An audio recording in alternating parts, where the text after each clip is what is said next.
ଜୟ ଜଗନ୍ନାଥ। ମୀନ ରାଶି ବୃହସ୍ପତିଙ୍କର ରାଶି। ମୀନ ରାଶିର ସ୍ୱାମୀ ନିଜେ ବୃହସ୍ପତି ଦେବ। ବୃହସ୍ପତି ଦେବ ହେଉଛନ୍ତି କାରକ। କେଉଁଥିରେ କାରକ? ବୃହସ୍ପତି ଦେବ ହିଁ ଜ୍ଞାନର କାରକ, ଧର୍ମର କାରକ। କେବଳ ଜ୍ଞାନ ଧର୍ମ ନୁହଁ, ଅର୍ଥ ଭାଗ୍ୟର କାରକ ମଧ୍ୟ ଆମେ ବୃହସ୍ପତି ଦେବଙ୍କୁ କହିଥାଉ। ମୀନ ରାଶି ବୃହସ୍ପତିଙ୍କର ରାଶି। ମୀନ ରାଶିର ବ୍ୟକ୍ତି ବିଶେଷ ସର୍ବଦା ଗୋଟିଏ ସ୍ୱାଭିମାନର ସହ ବଞ୍ଚିବାକୁ ଚେଷ୍ଟା କରନ୍ତି। ସେମାନେ ଅନ୍ତରରୁ ବହୁତ ଭଲ ହେଇଥାନ୍ତି। କାହାକୁ ମଧ୍ୟ କିଛି ଗୋଟେ ପଦ କଥା କହିଦେଲା ପରେ ନିଜେ ତାପରେ ସେ ଭାବନ୍ତି ଏଇଟା ଭୁଲ ନା ଠିକ୍। ବହୁତ ଥର ଏମିତି ହୁଏ, ମୀନ ରାଶି ବାଲା ଭାବି ଦିଅନ୍ତି ମୁଁ ଏଇଟାକୁ ୟାକୁ ତାକୁ ଯଦି ଭୁଲ ଥାଏ କାହାର, ସେ ଲୋକକୁ ମୁଁ ସବାଟ କରିବି।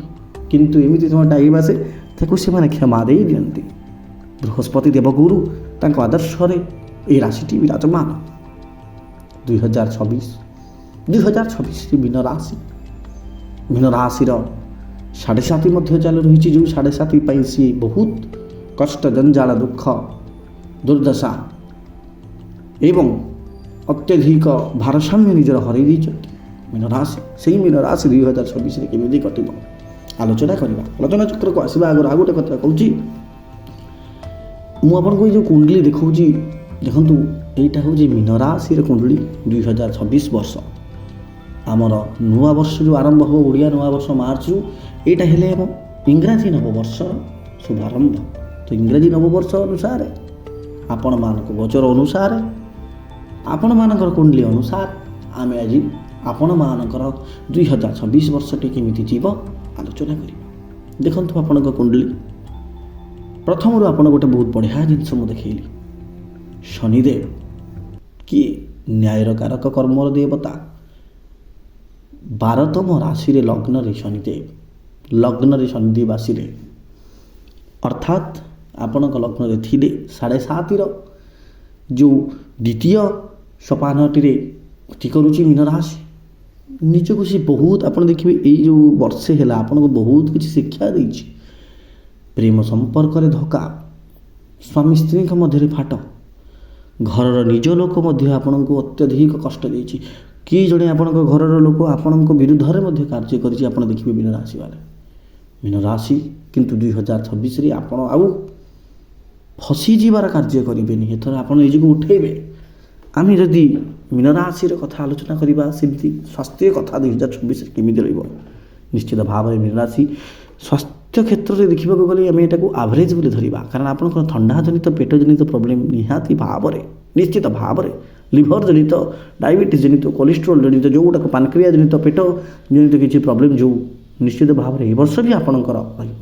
ଗ୍ୟାସ୍, ଏସିଡ଼ିଟି, କଫ ଆପଣଙ୍କୁ 2025ରେ ମଧ୍ୟ ଏହା ଥିଲା, 2026ରେ ମଧ୍ୟ ବେସିକ୍ଲି ଅକ୍ଟୋବର ଯାଏ ନିଶ୍ଚିତ ଭାବରେ ଆପଣମାନଙ୍କର ରୋଗ ସାମାନ୍ୟ ସେହିପରି ଭାବରେ ରହିବ। ଗୁରୁତ୍ୱପୂର୍ଣ୍ଣ କଥା ଯଦି ଆମେ କହିବା, ଅର୍ଥ, ପଇସା, ଟଙ୍କା ରୋଜଗାରର କଥା କହିବା, ମେଷ ରାଶି ଆପଣଙ୍କ ସେକେଣ୍ଡ ହାଉସ୍ରେ ଅଛି। ମେଷ ରାଶି ଦେଖନ୍ତୁ କେଉଁଠି ବସିଛି ଆପଣଙ୍କ ଜାତକରେ। ମେଷ ରାଶିର ସ୍ୱାମୀ କିଏ? ମଙ୍ଗଳ। ମଙ୍ଗଳଦେବ ଆପଣଙ୍କ ଜନ୍ମଜାତକର 10ମ ଘରେ ବିରାଜମାନ ଅଛନ୍ତି। ଯେଉଁ 10ମ ଘରେ ମଙ୍ଗଳଙ୍କ ସାଥିରେ କେବଳ ମଙ୍ଗଳ ନୁହଁ, ସୂର୍ଯ୍ୟ, ଶୁକ୍ର ଏବଂ ବୁଧ ମଧ୍ୟ ଅଛନ୍ତି। ସୂର୍ଯ୍ୟ ହେଉଛନ୍ତି ରଜା। 2026 ମଧ୍ୟ ନ୍ୟୁମରୋଲୋଜି ଅନୁସାରେ ସୂର୍ଯ୍ୟଙ୍କ ବର୍ଷ। ତ ରଜା ଆପଣଙ୍କର କର୍ମ ଘରେ ବସିଲେ। ଶୁକ୍ର ହେଉଛନ୍ତି ଲକ୍ଜୁରୀ, ଭଲ ଘର, ଭଲ ଗାଡ଼ି, ଭଲ ଜିନିଷ ପିନ୍ଧିବା, ଖାଇବା ତାର କାରକ। ଶୁକ୍ର ମଧ୍ୟ ଆପଣଙ୍କର 10ମ ଘରେ ବସିଛନ୍ତି। ତତ୍ ସହିତ ଆପଣଙ୍କର ବୁଧ ଟେକ୍ନୋଲୋଜି, ମିଡ଼ିଆ, ଏଣ୍ଟରଟେନମେଣ୍ଟ ସହିତ ସଫ୍ଟୱେୟାର, ଏସବୁ ଟେକ୍ନୋଲୋଜିକୁ ନେଇ ଯେକୌଣସି କାର୍ଯ୍ୟ ଯାହା ଯେଉଁ ଗ୍ରହଙ୍କ ଦ୍ୱାରା ପରିଚାଳିତ ହୁଏ ସେ ମଧ୍ୟ ବସିଛନ୍ତି। ଆହା କି ସୁନ୍ଦର ଯୋଗ। ଚତୁର୍ବର୍ଗୀ ଆପଣଙ୍କ କର୍ମ ଘରେ, ଶନି ଲଗ୍ନରେ କର୍ମ ଘରେ, ଶନିଙ୍କ ଘରେ ବୃହସ୍ପତିଙ୍କ ରାଶି ନ ଲେଖାଯାଇଛି, ସୂର୍ଯ୍ୟ, ଶୁକ୍ର, ମଙ୍ଗଳ, ବୁଧ।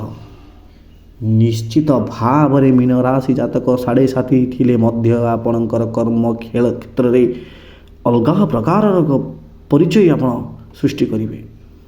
ଆପଣଙ୍କର ଗଭର୍ଣ୍ଣମେଣ୍ଟ ରିଲେଟେଡ଼୍ ଜବ୍ ଯଦି ହେଉନଥିଲା ହେବ, ଆପଣ ଯଦି ଏଣ୍ଟରଟେନମେଣ୍ଟ କଳା ଲାଇନ୍ରେ ଏକ ଭଲ ଇନକମ୍ କରିବାକୁ ଚାହୁଁଛନ୍ତି ନିଶ୍ଚିତ ଭାବରେ ପାରିବେ। ଆପଣ ଯଦି ଆର୍ମି ମିଲିଟାରୀ ପୋଲିସ ଫର୍ମରେ ଯାଉଛନ୍ତି ସେଥିରେ ମଧ୍ୟ ଆପଣ ସକ୍ସେସ୍ ପାଇବେ। ଟେକ୍ନୋଲୋଜି ସଫ୍ଟୱେୟାର IT କ୍ଷେତ୍ରରେ ମଧ୍ୟ ଆପଣମାନେ ନିଶ୍ଚିତ ଭାବରେ 2024ରେ ଲାଭବାନ ହେବେ। କେବଳ ଏତିକି ନୁହେଁ, ଦଶମ ରାଶି ଅର୍ଥାତ୍ ଦଶମ ଘରେ ଯଦି ମୁଁ କହିବି ଆପଣମାନଙ୍କର ଚତୁର୍ବର୍ଗୀ ଯେଉଁ ଗ୍ରହ ଅଛନ୍ତି ୟାଙ୍କ ଦ୍ୱାରା ଆପଣମାନଙ୍କର ଆଉ ଗୋଟେ ଲାଭ, ଆପଣ କର୍ମ କରିବା ପାଇଁ ତତ୍ପର ହେବେ, ଷ୍ଟ୍ରିକ୍ଟ ହେଇଯିବେ। ନିଶ୍ଚିତ ଭାବରେ କର୍ମ ପାଇଁ ରୋଜଗାର ପାଇଁ ଆପଣଙ୍କ ଏ ବର୍ଷ ଏକ ସୁବର୍ଣ୍ଣ ସୁଯୋଗ। ଦେଖନ୍ତୁ ମୀନ ରାଶି, ଆମେ ଯଦି ଏବେ ପରିବାର କଥା ଆଲୋଚନା କରିବା, ପରିବାର ବାଧ୍ୟରେ ଆପଣଙ୍କର ଗୁରୁ ସେଇ ବୃହସ୍ପତି ଯେଉଁ ଏ ବର୍ଷ ବୃହସ୍ପତି ପୁରା ଖେଳ କରୁଛନ୍ତି ଆପଣଙ୍କର ନିଜ ରାଶିରେ।